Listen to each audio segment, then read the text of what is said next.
पती पत्नीने पैसे कमवा, परंतु कुटुंबालाही वेळ द्यावा, कारण गेलेला काळ परत येत नाही.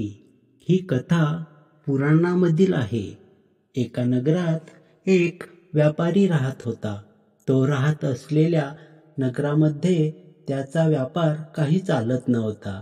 कधीतरी तर दिवसभरातून एकही ग्राहक त्याच्याकडे यायचा नाही. त्याच्या कुटुंबाला कधीकधी उपाशी झोपावे लागत होते. अनेक दिवस असेच चालू राहिले आणि परिस्थितीही बदलली नाही. तेव्हा त्याच्या एका मित्राने त्याला दुसऱ्या नगरात जाऊन व्यापार करण्याचा सल्ला दिला. व्यापाऱ्याला मित्राचा सल्ला पटला. व्यापारी आपल्या पत्नी आणि मुलांना घरीच सोडून दुसऱ्या नगरात व्यापारासाठी गेला. नशिबाने त्याच्या मित्राचा सल्ला कामी आला आणि त्याला भरपूर फायदा होऊ लागला. तो अनेक दिवस दुसऱ्या शहरामध्ये राहून व्यापार करू लागला. त्याने स्वतःच्या नगरात येऊन एक नवीन घर बांधले. पत्नी आणि मुलांना घेऊन नवीन घरात राहू लागला. तेव्हा पत्नी त्याला म्हणाली, आता आपल्याकडे पर्याप्त धन जमा झाले आहे. यामध्ये आपण सुखी जीवन जगू शकतो. तुम्हाला आता इतर नगरांमध्ये जाऊन व्यापार करण्याची आवश्यकता नाही. मुलांनाही वेळ देण्याची आवश्यकता आहे. व्यापारी म्हणाला, मला आणखी धन कमवायची इच्छा आहे, ज्यामुळे तुम्हाला मी सर्व सुखसुविधा देऊ शकेल. आपण जे दिवस पाहिले ते मला मुलांना परत दाखवायचे नाहीत. पत्नी म्हणाली, परंतु धन कमवण्यात जो वेळ निघून गेला आहे तो परत येणार नाही.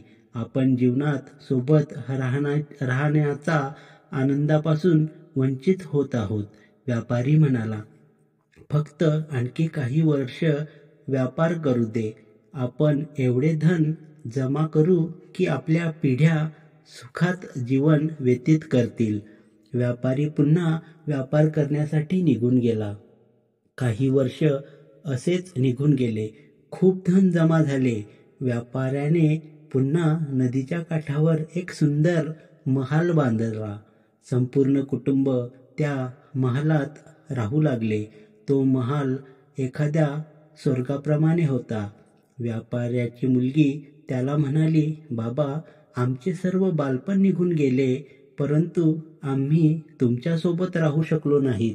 आता आपल्याजवळ एवढे धन आहे की 5-6 पिढ्या आपल्याला कोणतीही अडचण येणार नाही.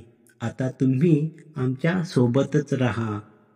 व्यापारी म्हणाला, मुली, आता मीही थकलो आहे आणि आता तुमच्यासोबत काही काळ व्यतीत करण्याची इच्छा आहे.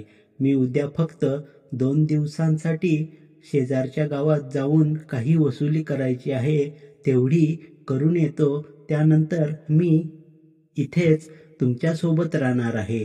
संपूर्ण कुटुंब आनंदी झाले.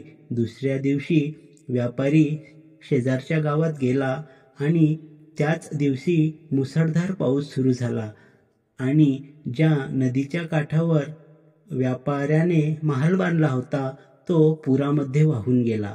त्या पुरातच त्याचे संपूर्ण कुटुंब वाहून गेले. व्यापारी परत आल्यावर सर्व काही नष्ट झालेले होते.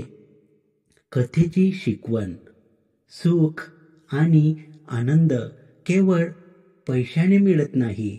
पैसा कमावणे आवश्यक आहे, परंतु काळासोबत नाते आणि एकमेकांमधील प्रेमासाठी आपल्या लोकांसोबत वेळ व्यतीत करणेही आवश्यक आहे. कारण धन कोणत्याही वेळी मेहनत करून कमावले जाऊ शकते, परंतु जो काळ निघून गेला आहे तो परत येत नाही. वर्तमानात राहा, नात्यांच्या आनंदाचे सुख घ्या आणि आपल्या लोकांना वेळ द्या. धन्यवाद मित्रांनो. अशाच प्रकारच्या नवनवीन कथेसाठी आपल्या चॅनलवर जर तुम्ही नवीन असाल तर कृपया चॅनलला सबस्क्राईब करायला विसरू नका. कथा आवडली असल्यास कमेंटद्वारे प्रतिसादही कळवा. धन्यवाद.